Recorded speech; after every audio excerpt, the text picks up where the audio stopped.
Okay, another video. Video support lang tayo. Kasi hindi tayo nag-meet kasi mainit. So, ganun pa rin. Dumami lang yung trabaho ko nito. Mabuti kung nandun ako sa bahay. Di ba na ako makapunta sa bahay kay magta-time in man ako. Lugi ako nito. Huwag ka nang magreklamo, sir. Ay, nako. In an experiment in space, one proton sa space 2 is held fixed and another proton is released from rest a distance of 2.50 millimeter away. Oh, panagagawa ba to? But anyway, sabihin natin nagagawa to.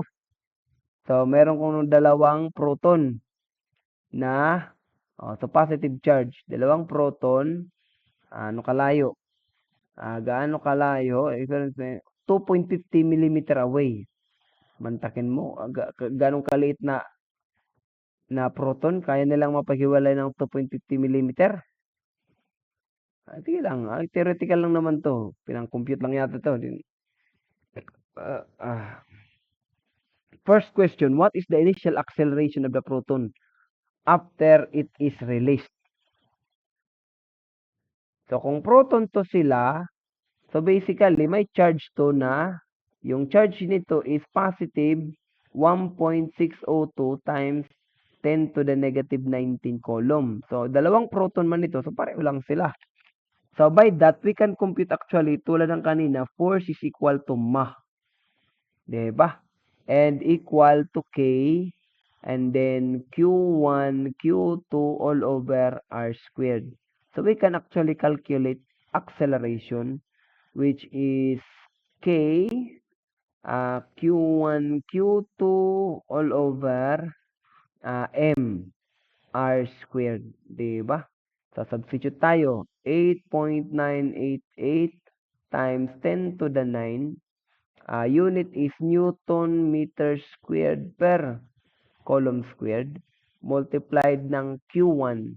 Q1 is 1.602 times 10 to the negative 19 coulomb. So, positive to kasi proton to. 1.602 times 10 to the negative 19 coulomb. Tapos, all over mass. Mass of proton is, sinabi ko sa inyo, ilista nyo kasi nandun yun.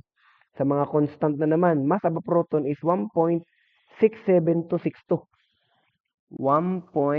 Constant to ha. 6767262 times 10 to the negative 27. Ganun sila kagaan. Kilogram ng mass ng proton. Isa sa kanila. Isa lang naman yung kinakalculate natin, of course. Mass of 67 kilogram. And then, yung distance nila is 2.50 times 10 to the negative 3. Tapos, squared. Meter squared. So, tingnan natin yung unit. Dito, may makakancel na kilogram. So, may masasalin na meter per second squared. Itong meter squared, cancel to ng meter squared dito. Yung kilogram, cancel. Na-cancel na natin. Yung coulomb squared, cancel ng column.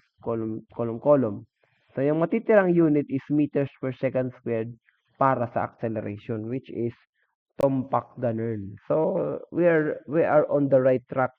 988 exponent 9 times 1.602 exponent negative 19 times 1.602 exponent negative 19 all over 1.67262 exponent negative 27 times 2.50 exponent negative 3 tapos squared.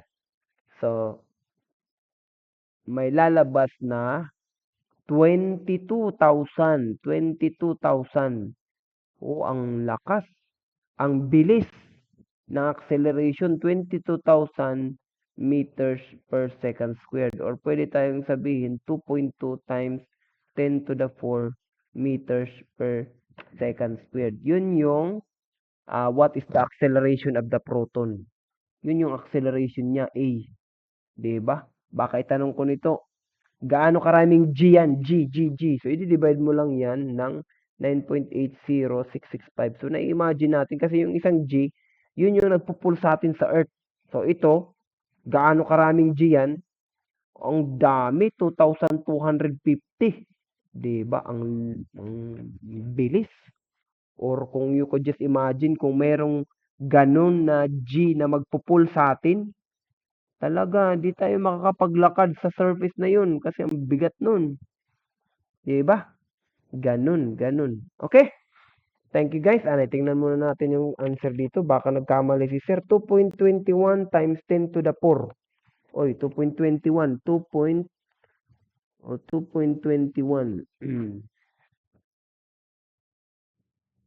Bakit 2.21? Sa akin is 2.20. Oh, sorry. 2.21 nga. 22,065. 065 dito. Dito, pag kuha ako dito is 2.21. But anyway, yung answer is 2. Anyway, thank you guys for listening.